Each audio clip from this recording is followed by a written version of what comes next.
மத்தேயு 25:40.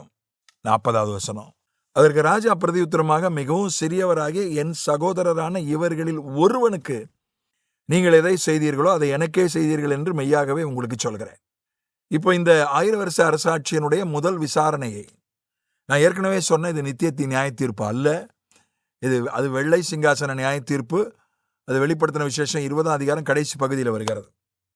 அது எல்லாருக்குமான, பாவத்திலே வாழ்ந்த அத்தனை மனுக்குலத்தை சார்ந்த அத்தனை பேருக்குமான நியாய தீர்ப்புன்னு சொல்லியிருக்கிறேன். இது 1000 வருஷ அரசாட்சியினுடைய துவக்கத்தில் உள்ள பதவி ஏற்றவுடன் நடைபெறுகிற முதல் விசாரணை.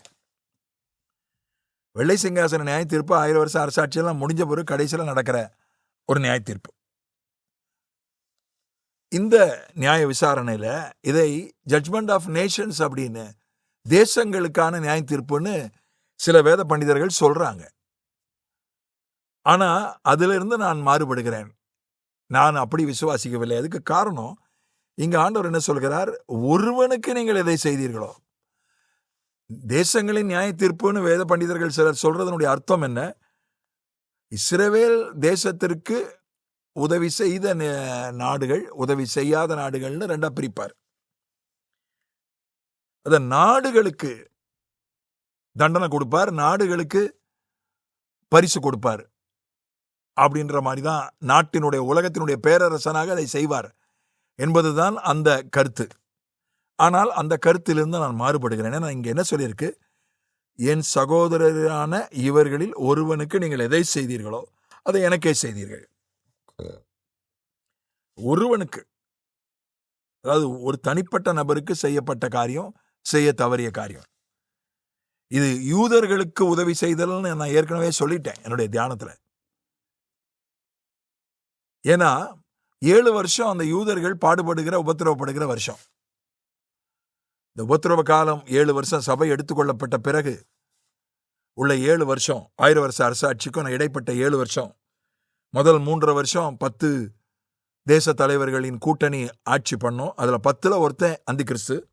அடுத்த 3 வருஷம் அந்தி கிறிஸ்துவே சர்வாதிகாரியா இந்த உலகத்தை ஆளுவான்.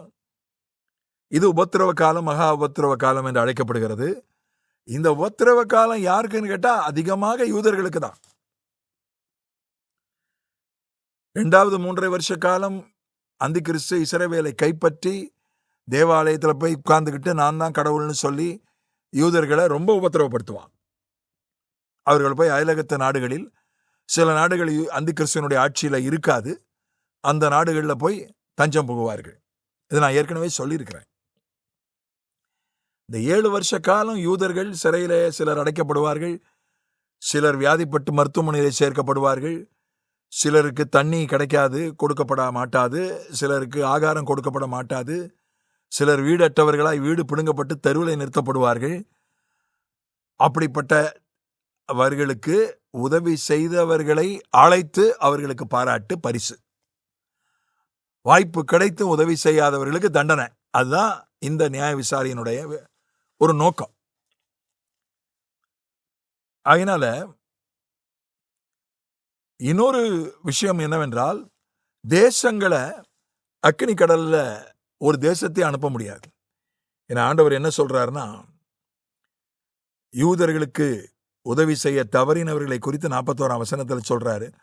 அப்பொழுது இடது பக்கத்தில் நிற்பவர்களை பார்த்து அவர், சபிக்கப்பட்டவர்களே, என்னை விட்டு பிசாசுக்காகவும் அவன் தூதர்களுக்காகவும் ஆயத்தம் பண்ணப்பட்டிருக்கிற நித்திய அக்கினியில போங்கள். ஒரு நாட்டையே நித்திய அக்கினிக்கு அனுப்ப முடியாது. அதனால இது தனிப்பட்டவர்களுக்கான ஒரு நியாய விசாரணை தான். யூதருக்கு அந்த 7 வருஷ உபத்திரவ காலத்துல யூதருக்கு உதவி செய்தவர்கள், வாய்ப்பு கிடைத்தும் உதவி செய்யாதவர்கள், 2 பேருக்கான ஒரு நியாய விசாரணை தான்.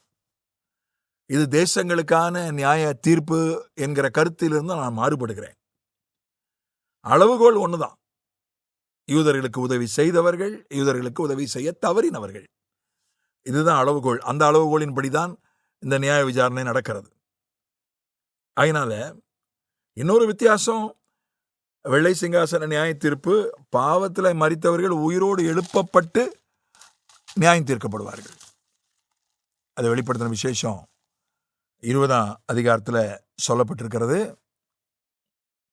12ஆம் வசனம், மரித்தோராகிய சிறியோரையும் பெரியோரையும் தேவனுக்கு முன்பாக நிற்க கண்டேன். அப்பொழுது புஸ்தகங்கள் திறக்கப்பட்டன. ஜீவ புஸ்தகம் எனும் வேறொரு புஸ்தகமும் திறக்கப்பட்டது. அப்பொழுது அந்த புஸ்தகங்களில் எழுதப்பட்டவைகளின்படியே மரித்தோர் தங்கள் தங்கள் கிரியைகளுக்கு தக்கதாக நியாய தீர்ப்பு அடைந்தார்கள். 13 சமுத்திரம் தன்னில் உள்ள மரித்தோரை ஒப்புவித்தது. மரணமும் பாதாளமும் தங்களில் உள்ள மரித்தோரை ஒப்புவித்தன. யாவரும் தங்கள் தங்கள் கிரியைகளின்படியே நியாய தீர்ப்பு அடைந்தார்கள். இது வெள்ளை சங்காசன நியாய தீர்ப்பு, இறுதி நியாய தீர்ப்பு, நித்திய நியாய தீர்ப்பு. 1000 வருஷ அரசாட்சிக்கு பிறகு பாவத்திலே மரித்த எல்லாரும் உயிரோடு எழுப்பப்பட்டு அவர்களுக்கு கொடுக்கப்படுகிற ஒரு நியாய தீர்ப்பு. அவர்களெல்லாம் அக்கினி கடலுக்கு அனுப்பப்படுவார்கள். இது இயேசு கிறிஸ்து ராஜாதி ராஜாவாக வரும்போது அப்போது உயிரோடு இருக்கிற மக்களுக்கு செய்யப்படுகிற ஒரு நியாய தீர்ப்பு. அதெல்லாம் உயிரோடு இருக்கிறவர்கள், 1000 வருஷ அரசாட்சியின் போது உயிரோடு இருக்கிறவர்கள், அவர்களுக்கு செய்யப்படுகிற நியாய தீர்ப்பு. வெள்ளை சிங்காசன நியாய தீர்ப்பு 1000 வருஷ அரசாட்சி முடிந்த பிறகு பாவத்தில் மரித்தவர்களை உயிரோடு எழுப்பி செய்யப்படுகிற நியாய தீர்ப்பு.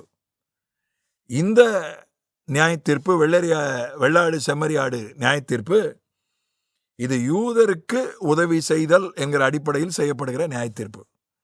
அது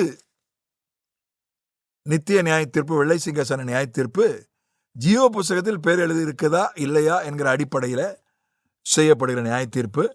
இது ரெண்டுக்கு வித்தியாசம் இருக்கிறது. ஆகவே நாம் நம்மை நாமே நிதானித்து அறிந்தால் நியாயம் தீர்க்கப்படும் என்று வேதம் சொல்கிறது. நம்மை நாமே நிதானித்து அறிவோம். மற்றவர்கள் நம்மை நிதானித்து அறிகிற வரைக்கும் காத்திருக்க வேண்டாம். மற்றவர்களை மாத்திரமே நிதானித்து அறிந்து கொண்டிருக்க வேண்டாம். நம்மை நாமே நிதானித்து அறிய நேரம் இல்லாமல் போய்விடும். நம்மை நாமே நிதானித்து அறிவோம். ஆமென்.